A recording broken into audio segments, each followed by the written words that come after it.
Rev up your engines!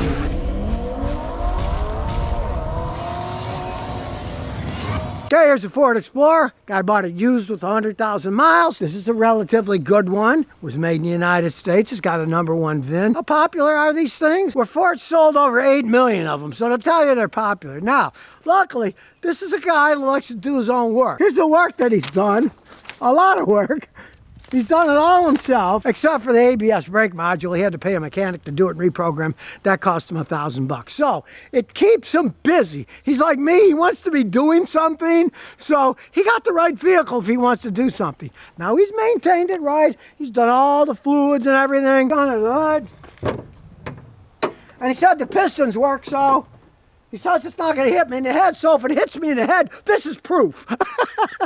They're very good engines. They're 4-liter V6 engines. And this one, since it's a little bit older, it's the same as the Ford Edge behind me. It's a V6, but it's not EcoBoost. It doesn't have turbocharging. It doesn't have GDI injectors. As such, these engines can basically last forever if you change the oil regularly. Baby's got 180,000 miles. Doesn't burn any oil. Before they started getting this EPA, we got to get better gas mileage nonsense, they built things were solid, had plenty of power, didn't burn oil, and lasted a long time. You throw twin turbos and GDI injection that's over sometimes 1,000 pounds per square inch pressure, it just wears the engines out. The turbos wear. They cost a lot of money. This doesn't have any of that crap on it. That's what really made these things go. And my all-time favorite, never see that many of them, is they made a few of these with V8 engines.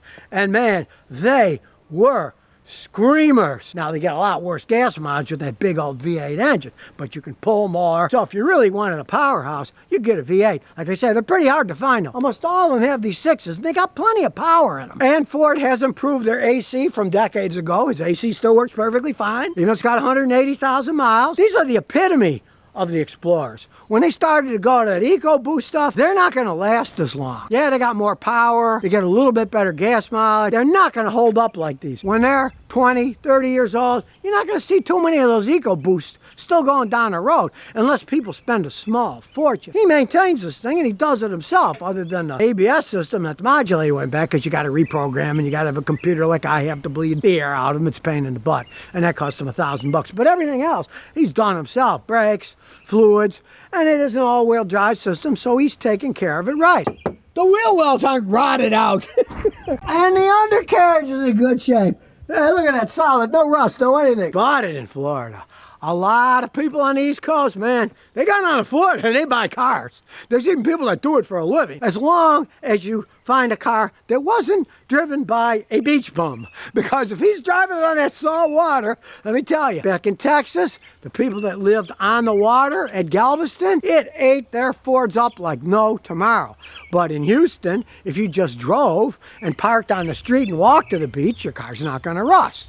But if you live on the beach, salt water, salt air, heats them up. If it has no rust on it, believe me, people are looking for these things. As the owner just warned me, there's hundreds of thousands of flood cars for sale in Florida. You don't want to buy those. So you want to see what date, see if it's been flooded, see if an insurance claim was made on the thing. Now, I don't know what they're doing in Florida, but when we had Hurricane Harvey in Houston, a lot of the insurance companies sent their car to this abandoned racetrack, and the insurance companies just put flood on the ones after they looked at them, and they were forced to destroy them. They would not let them retitle them in Texas to be sold to anybody. But be real leery, because there's a lot of states that wash titles, like South Carolina. A lot of people, they'll buy a car like that, they'll retitle in South Carolina, then you're buying a used car and you think, oh, it's South Carolina. See when the South Carolina title was done.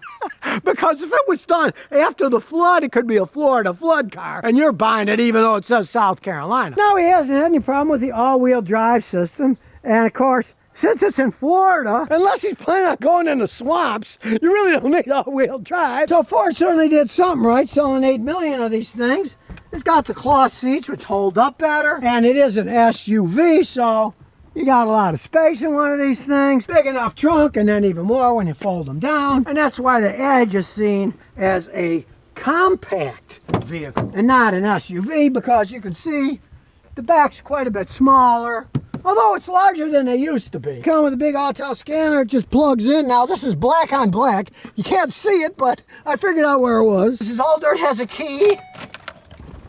my favorite. Tire monitor fault, but that's because he took them all out of the tires. He tried to get one of these English devices that gets rid of it, but unfortunately they don't make it for this particular model, so he lives with that. Now we'll do diagnostics. That was fast, man. Look how fast that popped up. It's Ford, it's not Ford EU. Read the VIN really fast. 4-liter automatic gasoline. Loading everything up. So we'll do a fault scan. And we're off to the races. Here we go. It's an older Ford, so you know it'll be electrical weird stuff. It's got code for battery voltage is low. Well, you know, if you ever have it changed, you don't reset it, you'll have all these codes.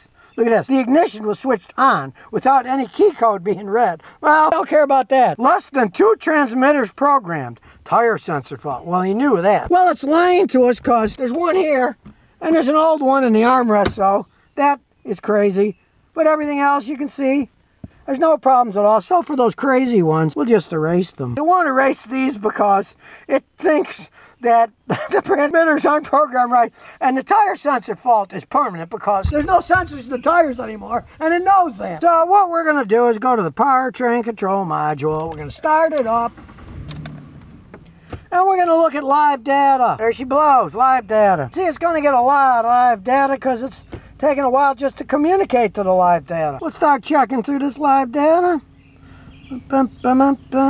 Air conditioning, clutch, air fuel trim. Now check this out. The airflow trim learned is minus 0.02. And this is minus 0.1. Over 99% efficiency. You can't complain. We'll go on analyzing stuff. Brake voltage is good. Battery voltage is good.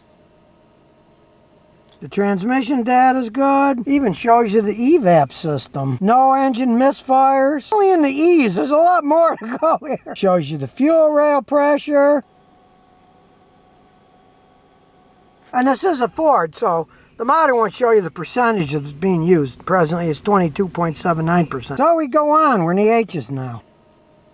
You can see all the injectors, 6 of them, no faults in any of them. Long-term fuel term, it's minus 0.78 or minus 0.39, practically nothing. It's almost perfect. That's less than 1% off. And it goes all the way to show you the cooling fan speed sensor for the Vistronic cooling fan. Relatively complicated. Let's take it for a spin. So it's all no backup camera, we gotta look out. And it's an all-wheel drive, so we can go over these bumps real easy, no problems at all. And sure, he tried to take that out. He's got a piece of tape over the other one. Maybe he'll put a piece of tape there too. And really, as old as it is with 180,000 miles, it's still riding over the bumps on these horrid Rhode Island roads quite well. So we'll take her out on the road here. Once everybody gets out of the way, they're coming from everywhere. Here we go. Give it some gas. Hey, that 6-cylinder still goes, and the tranny still ships like a dream. Hey, you can see he's added his own little backup camera, and he's added a center for electronics too to modernize it. Idle, smooth as silk. No shaking at all. You know, it's high up in the air. Hey, this thing is amazing. But just remember, this was a Florida car. You're gonna buy one of these used, you better look for rust. This thing has none.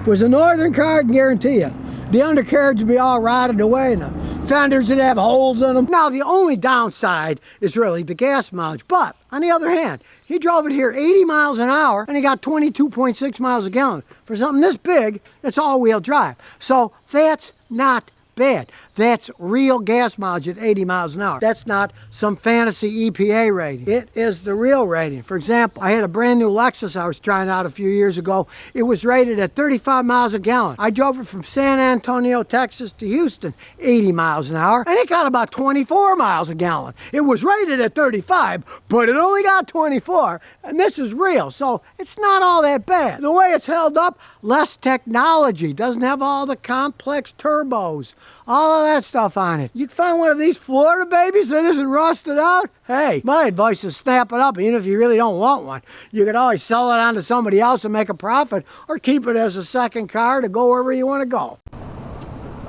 So if you never want to miss another one of my new car repair videos, remember to ring that bell.